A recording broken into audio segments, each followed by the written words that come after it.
एक बार एक मंदिर के सामने गज्जू नाम का भिखारी बैठता था। गज्जू बहुत गरीब था और मंदिर आने वाले लोगों से मिलने वाली भीख से ही उसका गुजर बसर हो रहा था। रहने के नाम पर गज्जू के पास झुग्गी बस्ती में एक टिन की कोठी थी, जिसमें मुश्किल से 2 आदमी रह सकते थे। गज्जू की जिंदगी में तो जैसे सुख लिखा ही नहीं था। गर्मी में वो टिन की कोठी इतनी गर्म हो जाती कि रोटी रख दो तो वो भी सिक जाए, और जाड़े में इतनी ठंडी कि बर्फ भी गर्म लगे। इन सब से परेशान गज्जू हमेशा अपनी किस्मत को कोसता रहता था। ऐसी ही एक गर्मी की रात गज्जू अपनी टिन की कोठी में बैठा था। एक तो जिंदगी में वैसे ही अच्छा खाना और अच्छे कपड़े नसीब नहीं है, ऊपर से ये टिन का डब्बा। अरे यार, कितनी गर्मी है यहाँ। पता नहीं इस फकीर की किस्मत पलटेगी भी या यूं ही भीख मांगते मांगते और इस टिन के डिब्बे में सड़ते हुए निकल जाएगी। गज्जू का अपनी किस्मत के ऊपर से पूरी तरह से भरोसा उठ चुका था कि तभी उसकी जिंदगी में कुछ अच्छा हुआ। सरकार ने गरीबों के घर में मुफ्त बिजली देने का आदेश दे दिया, जिसके चलते गज्जू के घर में भी बिजली कनेक्शन हो गया। लेकिन उस बिजली का गज्जू क्या करता? उसके पास तो ऐसा कोई सामान ही नहीं था जो बिजली से चलता हो। एक तो वैसे ही गरीबी गज्जू का मजाक बना रही थी, ऊपर से इस बिजली कनेक्शन ने गज्जू को और चिड़चिड़ा कर दिया। हे भगवान, ये कैसा मजाक है? ये तो तू मेरी गरीबी का मजाक उड़ा रहा है। इंसान क्या कम था मजाक उड़ाने के लिए, जो तू भी मेरा मजाक उड़ा रहा है? अरे जब कोई बिजली से चलने वाला सामान ही नहीं है तो मैं इस बिजली कनेक्शन का क्या करूँगा? गज्जू की आंखों से आंसू निकल आए, लेकिन उसने अपने आंसू पोंछे और फिर से भीख मांगने निकल गया। गज्जू की कोठी से मंदिर तक के रास्ते में एक कबाड़ खाना पड़ता था। वैसे तो गज्जू इस दुकान की तरफ मुड़ के भी नहीं देखता था, लेकिन आज अचानक उसकी नजर कबाड़ खाने की ओर चली गई थी। असल में आज गज्जू को उस दुकान के कबाड़ में एक टूटा फ्रिज दिखाई पड़ गया। बिजली तो उसके घर में आ ही गई थी, इसलिए गज्जू एक बार अपनी किस्मत आजमाने उस कबाड़ खाने की ओर बढ़ चला और जल्दी से कबाड़ खाने पहुंच गया, जहां कबाड़ी अपना सामान सजाए बेच रहा था। अरे भाई, कितने का लगाए हो फ्रिज? भैया जी 50 रुपए एक दाम। अरे हालत देख रहे हो मेरी, 50 रुपए तो नहीं है, 40 है। बताओ 40 में बेचोगे क्या? अब भैया कबाड़ में क्या मोल भाव करना, चलो ले जाओ 40 में, तुम भी क्या याद करोगे। गज्जू ने उस फ्रिज को सस्ते में खरीद लिया और उसे जाकर अपनी कोठी में रखाया। गज्जू कोठी से वापस फिर से मंदिर भीख मांगने चला गया और रात को वापस आकर सो गया। रात में कोठी वापस आकर जब गज्जू ने फ्रिज को ध्यान से देखा तो पाया कि वो फ्रिज काफी अच्छी हालत में था, बस उसे थोड़ी मरम्मत की जरूरत थी। अरे ये फ्रिज तो चलने की हालत में है, कल ही जाकर इसे मुन्ना से ठीक करवा लेता हूँ। क्या पता इसी बहाने मेरे इस कबाड़ में फ्रिज जैसी महंगी चीज लग जाए। अगली सुबह गज्जू उठकर सबसे पहले मुन्ना इलेक्ट्रीशियन के पास गया। मुन्ना गज्जू का दोस्त, जो पुराने इलेक्ट्रिक सामान की मरम्मत करता था।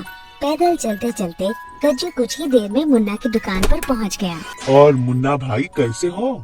अरे गज्जू, आओ आओ, मैं तो बढ़िया हूँ, तुम बताओ, बड़े दिनों बाद आना हुआ। बताऊं मुन्ना भाई, बस 2 वक्त की रोटी के लिए इधर उधर घुमा करता हूँ। अच्छा मुन्ना भाई, एक काम था तुमसे। हाँ हाँ बोलो गज्जू। मुन्ना यार, ये एक फ्रिज है, मैंने देखा तो काफी अच्छी हालत में लगा, बस थोड़ी सी मरम्मत की जरूरत है, तुम इसे ठीक करोगे ना? क्या बात कर रहे हो गज्जू भाई, इसे ठीक करना तो मेरे बाएं हाथ का खेल है। लेकिन मुन्ना भाई पैसे। अरे यार, तू तो अपना यार है, तुझसे क्या पैसा लेना। नहीं नहीं, गज्जू किसी का हक नहीं मारना चाहता, मेरे पास 50 रुपए हैं, अभी के लिए तुम यही रख लो। मुन्ना ने गज्जू से पैसे ले लिए। अरे गज्जू भाई, आपने अपन को इज्जत दिया, अब तुम्हारे फ्रिज को लल्लन टॉप बना के देगा। गज्जू बहुत खुश हो गया और मुन्ना को फ्रिज देकर दोबारा भीख मांगने मंदिर के नीचे जाकर बैठ गया। रात को जब गज्जू भीख मांगकर मंदिर से वापस आ रहा था तो सबसे पहले मंदिर में भगवान के सामने हाथ जोड़कर खड़ा हो गया। हे भगवान, उस फ्रिज को ठीक करवा दे, फिर इस गरीब के पास भी उस बकोठी के अलावा अपने कहने को कुछ होगा। इस फकीर की फकीरी को दूर कर दे भगवान। गज्जू ने झुककर भगवान को प्रणाम किया और वापस मुन्ना की दुकान की ओर चल दिया। जब तक गज्जू मुन्ना की दुकान तक पहुंचा, तब तक मुन्ना पहले से ही गज्जू के फ्रिज को पूरी तरह ठीक कर चुका था। मुन्ना ने उस फ्रिज को ठीक करके बिल्कुल नए फ्रिज जैसा चमका दिया था। उस फ्रिज को देखकर गज्जू बिल्कुल दंग रह गया। क्यों, क्या कहा था मुन्ना? लल्लन टॉप बना के दूंगा, कहा था ना, ले जाओ फ्रिज को। गज्जू मुन्ना का शुक्रिया अदा करके उस फ्रिज को घर ले आया। घर आते ही उसने उस फ्रिज को लाकर चालू कर दिया और उसमें एक कटोरा पानी भर कर रख दिया। इसके बाद गज्जू खाना लेने चला गया। वापस आकर खाना खाने के बाद बची हुई एक रोटी गज्जू ने फ्रिज में रख दी और आराम से सो गया। अगली सुबह गज्जू ने पानी पीने के लिए जैसे ही फ्रिज खोला, उसकी तो होश ही उड़ गए। असल में रात की जो बची हुई रोटी गज्जू ने फ्रिज में रखी थी, वो अब सोने की रोटी में बदल गई थी। अरे देवा, ये तो कमाल हो गया। ये फ्रिज तो जादू ही निकली। गज्जू उस रोटी को बार बार छू के देखने लगा, लेकिन उसे विश्वास नहीं हो रहा था। उस रोटी को गज्जू एक सोनार के पास ले गया और उससे उस सोने की रोटी को परखने को कहा। अरे भैया, ये तो बिल्कुल खरा सोना है, इसे मुझे बेच दो, जो कीमत मांगोगे वो दूंगा। अच्छा ऐसा है, तो लाओ 1 लाख रुपए इसके। गज्जू को हैरानी तब हुई जब सोनार ने खुशी खुशी रोटी के बदले उसे 1 लाख रुपए दे दिए। गज्जू 1 लाख रुपए पाकर खुशी से फूला न समा रहा था। उसने अपनी जिंदगी में इतने पैसे एक साथ कभी नहीं देखे थे, लेकिन गज्जू एक समझदार आदमी था।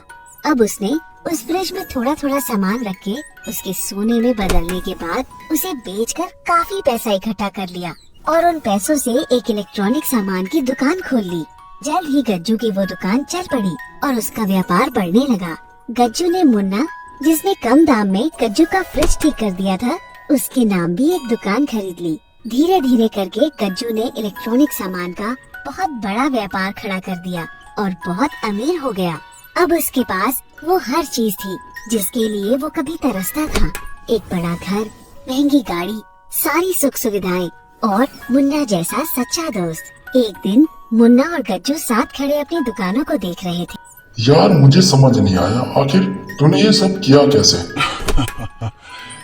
यार मुन्ना, इसमें समझना क्या, तेरे हाथ ही मेरे लिए बहुत भाग्यशाली है। तूने जिस चीज को हाथ लगाया वो सोना बन गई।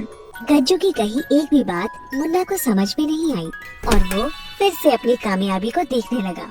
गज्जू की बात में छिपा राज राज ही रहा और वो जादुई सोने का फ्रिज आज भी गज्जू की किस्मत को चमका रहा है।